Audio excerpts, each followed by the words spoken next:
Hello everyone. आज फिर मैं आपके लिए एक नई क्लास लेके आया हूँ जिसमें मैं आपको बताऊंगा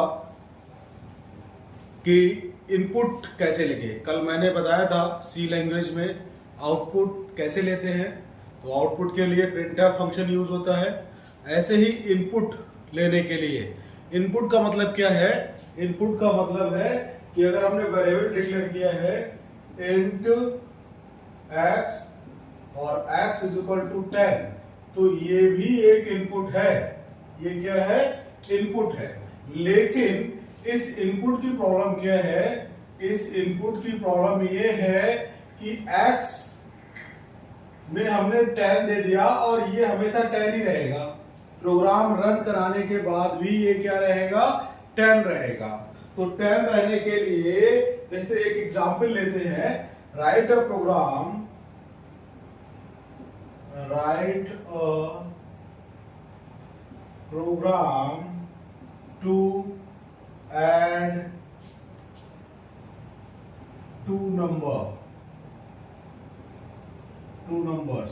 तो इसके लिए सबसे पहले हम क्या लिखेंगे? void main bracket open close, फिर कर्ली ब्रैकेट स्टार्ट जो कि void main की बॉडी स्टार्ट करेगा, फिर डिक्लेरेशन। अच्छा, उससे पहले डिक्लेरेशन क्या है? डिक्लेरेशन क्या है? डिक्लेरेशन है कि वेरिएबल क्या नाम है, वेरिएबल का डेटा टाइप क्या है। तो सबसे पहले बेसिक क्या होंगे डिक्लेरेशन के? वेरिएबल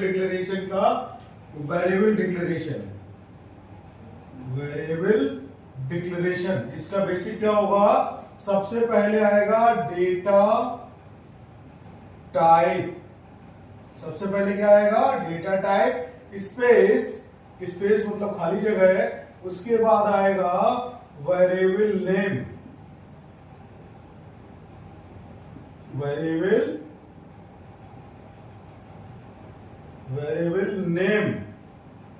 वेरिएबल नेम और सेमीकोलन। तो ये आपका फॉर्मूला है वेरिएबल डिक्लेयर करने का। पहले हमें बताना पड़ेगा कि वो वेरिएबल किस तरह का है और उसका नाम क्या है। वेरिएबल किस तरह का है और उसका नाम क्या है, ये क्या कहलाएगा? Variable declaration. जैसे कि हमें इंटीजर टाइप के वैल्यू रिटर्न करनी है, तो डेटा टाइप क्या होगा? इंट, और वेरिएबल का नाम ले लिया x। ठीक। फ्लोट y,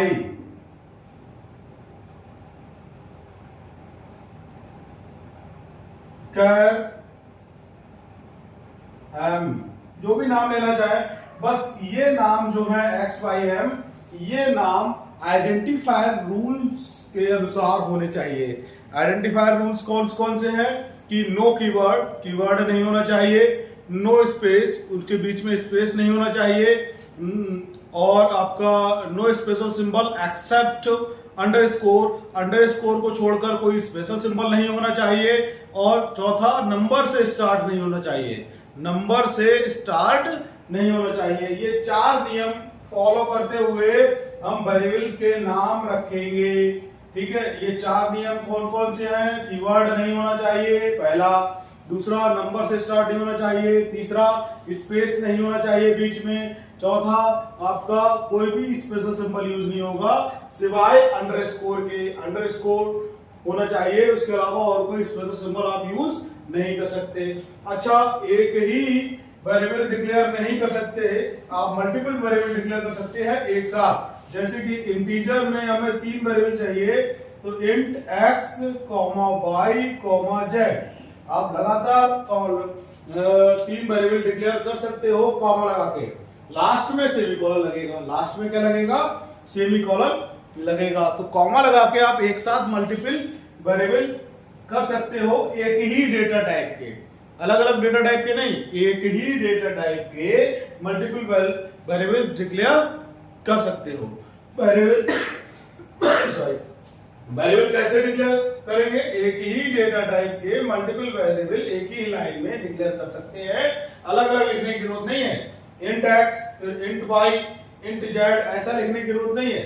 अगर हमें एक ही डेटा टाइप के मल्टीपल वेरिएबल चाहिए तो एक ही लाइन में एक ही डेटा टाइप डिक्लेयर करके मल्टीपल नेम हम ले सकते हैं और उन सबको कॉमा से सेपरेट करेंगे, कॉमा से सेपरेट करेंगे, लास्ट में सेमीकोलन लगेगा। तो अच्छा, यहाँ बात हो रही थी, अब यहाँ 2 नंबर ऐड करने हैं।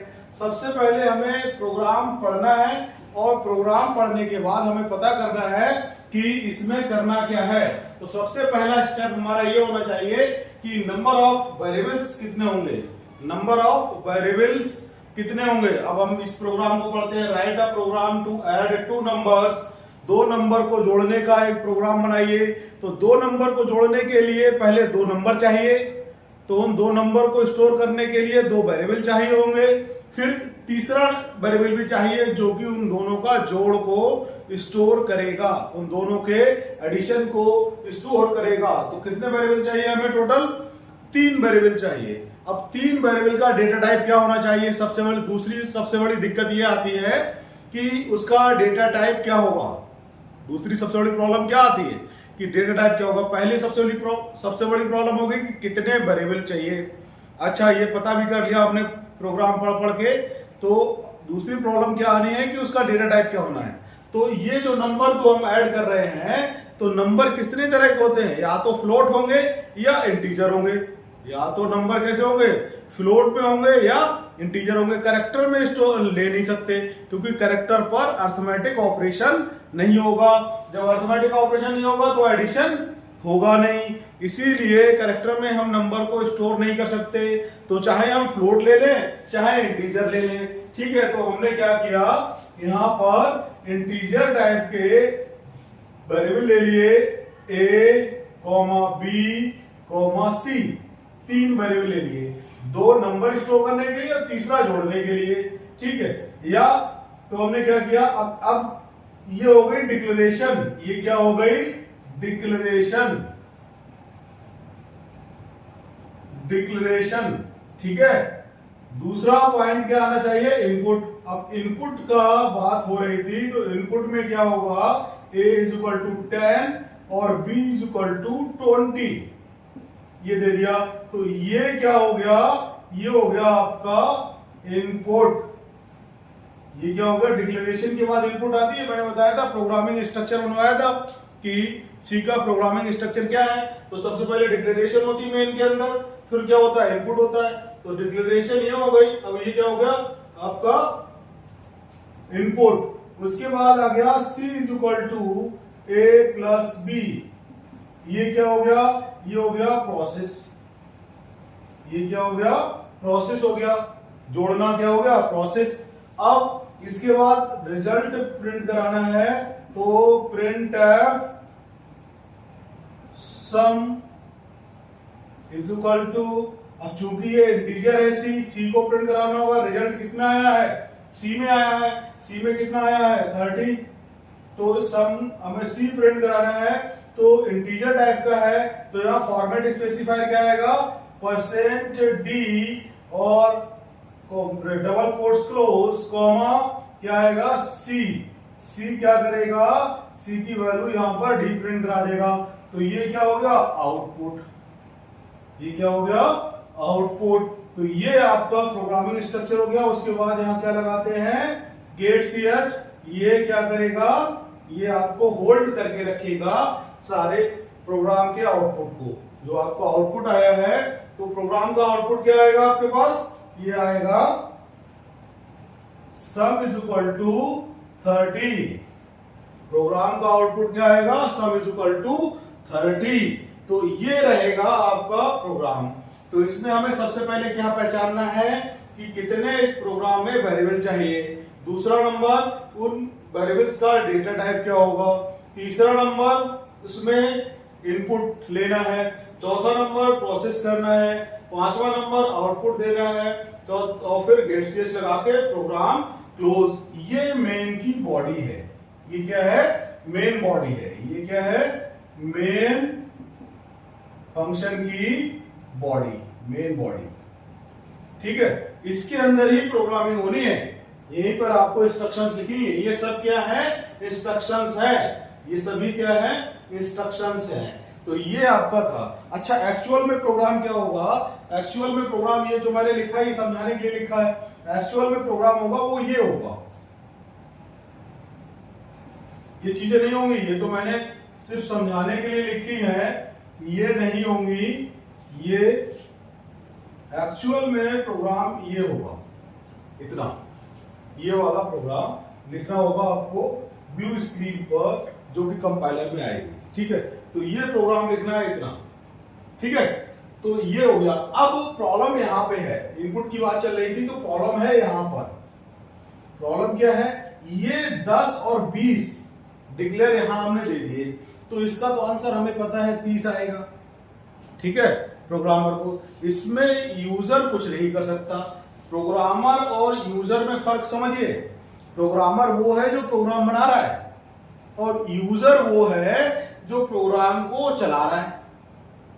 जैसे कि हमने एक मेडिकल स्टोर पे गए, दवाई लेंगे, तो वो सॉफ्टवेयर बनाता है, सॉफ्टवेयर में आपकी दवाई फीड करेगा, पर्ची निकलेगी और उसका आपको दे देगा बिल बना के, और उतना पेमेंट करना है। तो वो हो गया सॉफ्टवेयर। तो वो जो सॉफ्टवेयर को यूज कर रहे हैं वो है यूजर, और जिन्होंने वो सॉफ्टवेयर बनाया है वो है प्रोग्रामर।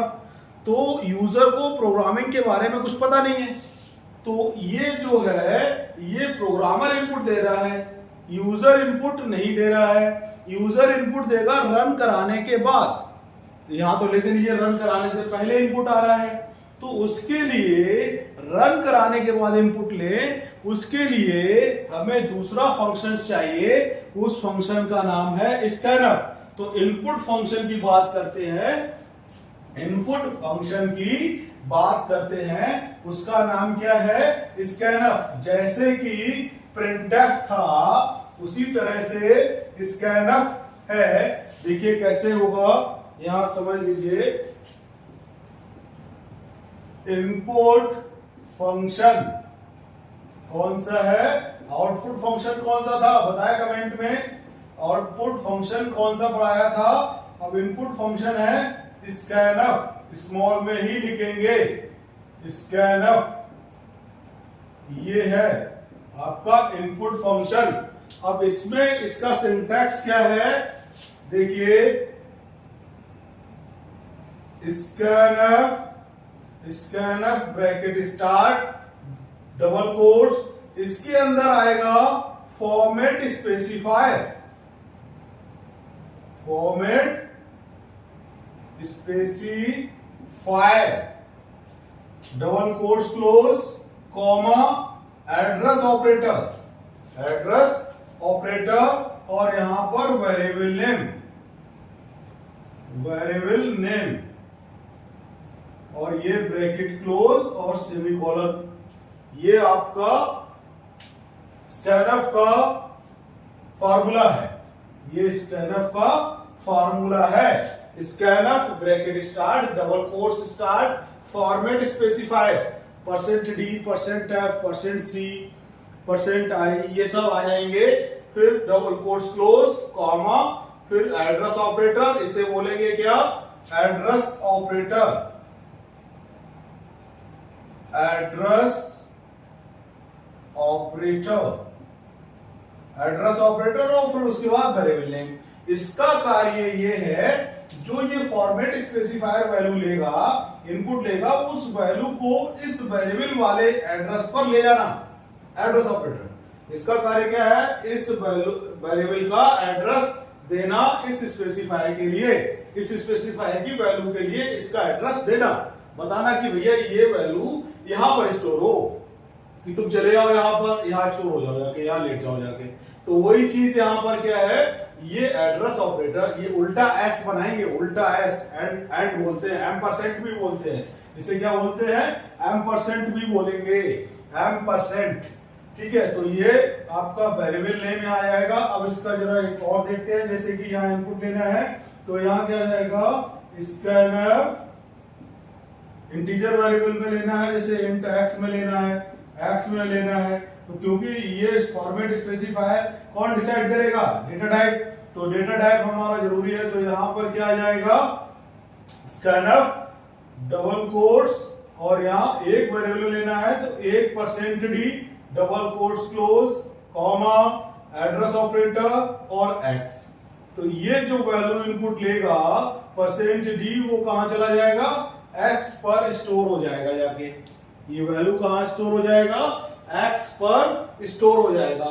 अच्छा एक चीज और है, यहां पर कुछ और नहीं लिखेंगे, सिर्फ और सिर्फ फॉर्मेट स्पेसिफायर ही आएगा, इसके अलावा कुछ नहीं आएगा। इन डबल कोट्स के अंदर, स्कैनफ के डबल कोट्स के अंदर फॉर्मेट स्पेसिफायर के अलावा कुछ नहीं आना है, सिर्फ और सिर्फ फॉर्मेट स्पेसिफायर आएगा।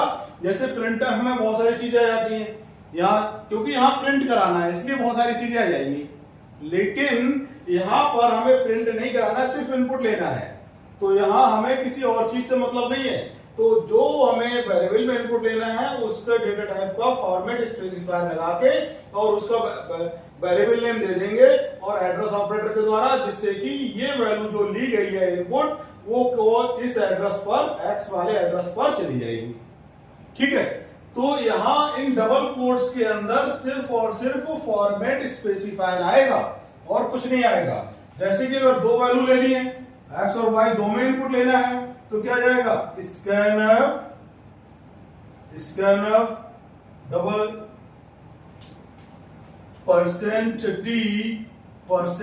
D comma address x address operator y.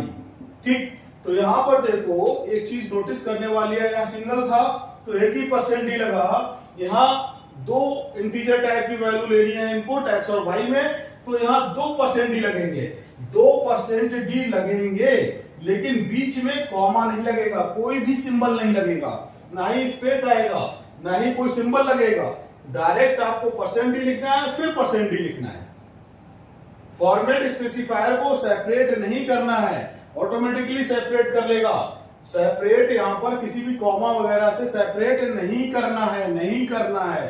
ठीक है, यहां पर कुछ नहीं लगाना है, आपको सिर्फ फॉर्मेट स्पेसिफायर ही देने हैं, percent d, percent c, percent f. अच्छा यहाँ पे दोनों इंटीजर हैं इसलिए दोनों परसेंट डी आए हैं, और पहली वैल्यू चली जाएगी, पहली जो परसेंट डी की वैल्यू है वो एक्स में जाएगी और दूसरी परसेंट डी की वैल्यू वाई में चली जाएगी। क्लियर? अब प्रॉब्लम क्या है कि अगर अलग अलग डेटा टाइप है, अलग अलग डेटा टाइप मतलब ये इंट एक्स है, कैर वाई है और फ्लोट जेड है, इन तीनों को एक साथ इनपुट लेना है। अभी तो एक ही डेटा टाइप था मल्टीपल, अब इन तीनों को एक साथ लेना है। तो हाँ, इधर जो है, इधर एक चीज और समझनी है, ये दोनों एक्स और वाई हैं, इन्हें कॉमा से सेपरेट करना पड़ेगा। तो डबल कोट्स के अंदर जो फॉर्मेट स्पेसिफायर लगा रहे हैं इन्हें कॉमा से सेपरेट नहीं करना है। क्लियर? अब इसको देखते हैं, इन तीनों में इनपुट लेना है तो कैसे लेंगे, स्कैनफ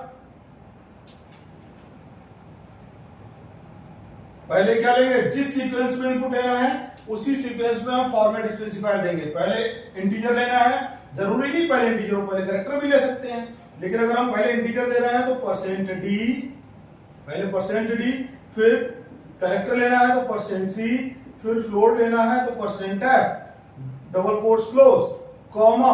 अब पहले इंटीजर की वैल्यू लीजिए, इंटीजर वेरिएबल कौन सा है, एक्स, तो एड्रेस ऑपरेटर एक्स, कॉमा, फिर किसकी लिए, कैरेक्टर वैल्यू, कैरेक्टर वैल्यू क्या है वाई, तो एड्रेस ऑपरेटर वाई, फिर क्या लिया है एफ, और फ्लोट वैल्यू, फ्लोट वेरिएबल क्या है जेड, तो address operator Z, bracket close semicolon. ठीक, तो इस तरह से जरूरी नहीं है कि हम खाली percent d percent d percent d देंगे, या percent c percent c percent c देंगे, या percent f percent f percent f देंगे, तीनों एक साथ भी कर सकते हैं। सीक्वेंस पता होना चाहिए, जो पहले दिया है उसका वेरिएबल पहले आएगा, मतलब परसेंट डी की वैल्यू कहां जाएगी, एक्स में, पहले वाला पहले में, दूसरा वाला दूसरे में, और तीसरा वाला तीसरे में। इसीलिए जो है आपको उसी सीक्वेंस में वेरिएबल के नाम देने पड़ेंगे जिस सीक्वेंस में फॉर्मेट स्पेसिफायर दिए हैं, जिस सीक्वेंस में फॉर्मेट स्पेसिफायर लगाए हैं। पहले परसेंट डी लिया है जो इंटीजर के लिए यूज होता है, तो इंटीजर का वेरिएबल कौन सा है, एक्स, तो एक्स में वैल्यू जानी है तो पहले एक्स देंगे, फिर हमने क्या लिया परसेंट सी। अब यहां देखिए कोई कॉमा नहीं लगा है, कॉमा कहां लगे हैं, एक्स वाई जेड में लगे हैं, कॉमा कहां लगे हैं, एक्स वाई जेड में लगे, ये सेपरेट करने पड़ेंगे हमें, ये नहीं करने हैं। ठीक है, तो यहां क्या हो जाएगा, सी दिया है तो सी का के लिए क्या लिया है, वाई, तो वाई देंगे दूसरे नंबर पर। फिर हमने परसेंट एफ लिया है और परसेंट एफ में फ्लोट के लिए है, जो कि फ्लोट वेरिएबल कौन सा है, जेड, तो लास्ट में जेड आएगा। ठीक है, तो ये है आपका स्कैनफ फंक्शन जो कि इनपुट लेने के लिए यूज होता है। अब इनपुट लेने के लिए कैसे यूज होगा इसको मैं अभी बता रहा हूं इस एग्जांपल में। इसकी जगह स्कैनफ लग जाएगा। कैसे लगेगा ये हटा देता हूं, आप अब इसको अगर नोट करना चाहे तो वीडियो रोककर नोट कर सकते हैं। क्लियर?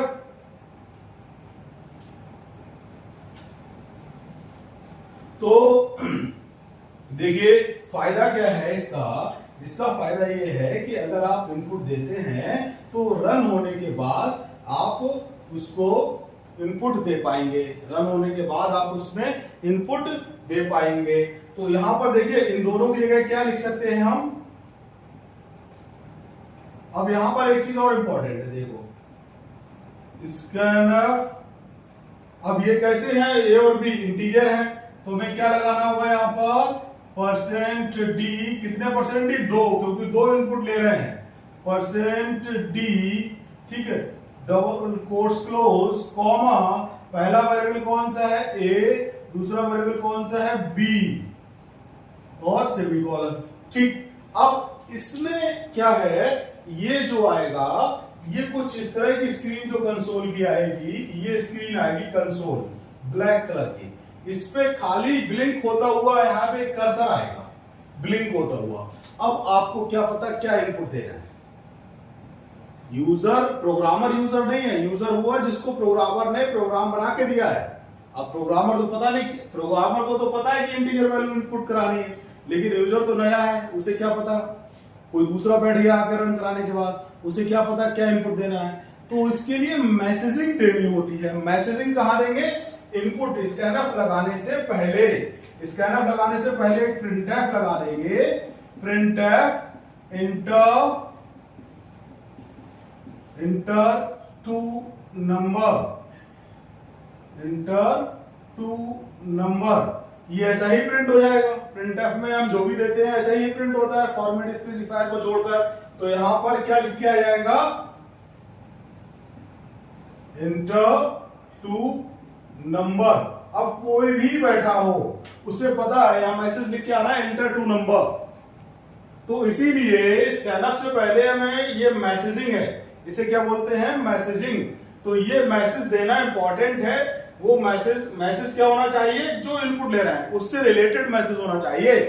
ठीक है, जैसे कि इंटर 2 नंबर या 2 नंबर इंटर कर रहे हैं, अब यहां पर अगर हम दे देते इंटर 4 कैरेक्टर तो गलत हो जाता, क्योंकि हम नंबर इंटर करा रहे हैं, मैसेज कैरेक्टर का दे रहे हैं, तो ये गलत हो जाता। इसलिए यहां पर वही मैसेज देना है जो इसके अनुसार सुटेबल है।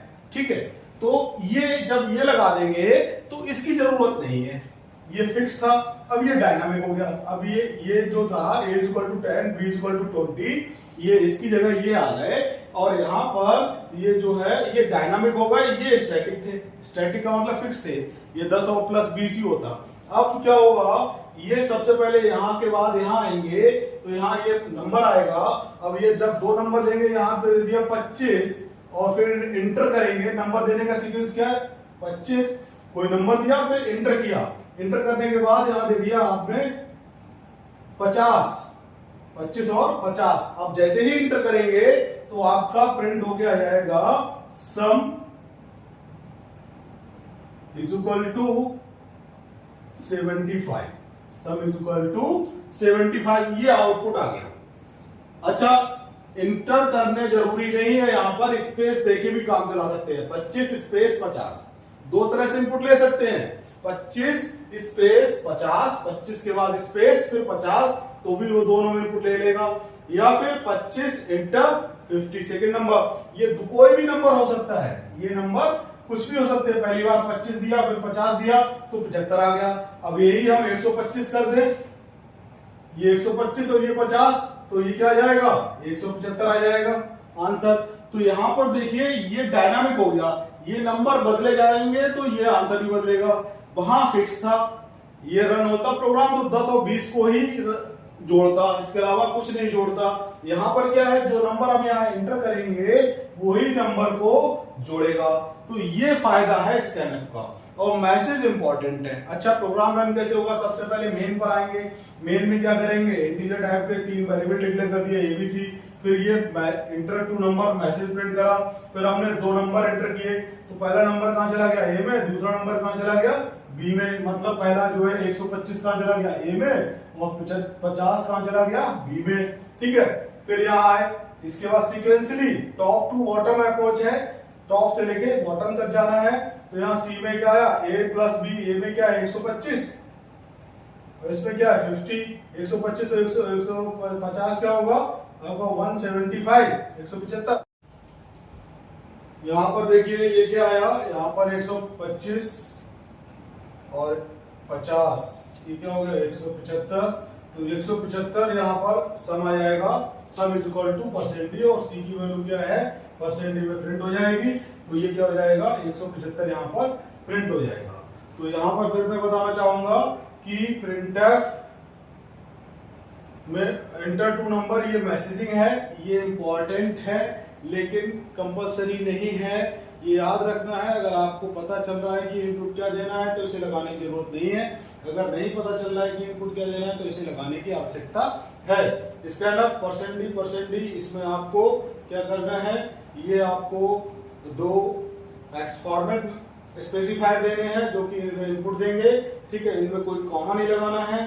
ठीक, तो ये आपका स्कैनफ फंक्शन है, ये स्मॉल लेटर में होगा सभी का सब, और ये स्कैनफ फंक्शन जरूर यूज करना पड़ेगा आपको हर प्रोग्राम में, जिससे कि आप उसको यूज कर पाए। ठीक है, तो ये हो गया आपका इनपुट फंक्शन। कल एक दूसरा टॉपिक लेके आएंगे। Thank you.